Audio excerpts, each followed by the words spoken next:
Le confinement, c'est un peu comme une quête de vision, hein. On reste au même endroit et peu à peu, le monde que l'on connaît prend une autre saveur, une autre couleur, et notre réalité nous apparaît différemment d'un point immobile où l'on cesse de courir comme un hamster dans la cage, hein, sans se poser de questions. Et donc, cet état particulier dans lequel vous vous trouvez, dans lequel je me trouve, eh bien, vous permet de faire voler en éclats le monde de Maya, comme on dit.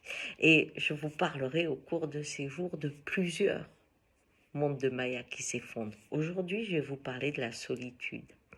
Il y a une angoisse de solitude, de peur d'être seul, énorme dans notre société.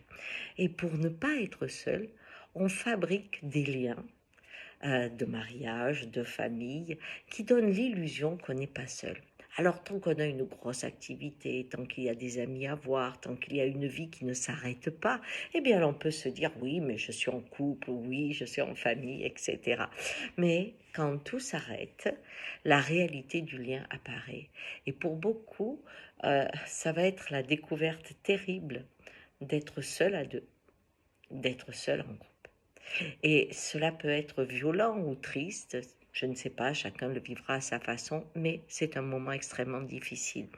Alors, si vous avez entendu cette vidéo, reconnaissez-le et parlez-en, hein, avec votre famille qui est autour de vous. Parlez de cet état où vous découvrez qu'en fait, vous ne partagez pas grand-chose. Voyez. Et dites-vous bien que c'est l'expérience du réel. Parce que vous toucherez votre solitude, demain, vous arrêterez de faire du cinéma. Et donc, vous irez dans un réel partage. Donc, en fait, cette descente dans la solitude peut vous amener à la rencontre de l'autre réel et bienvenue. Voilà. Courage pour ceux qui ont à vivre ça.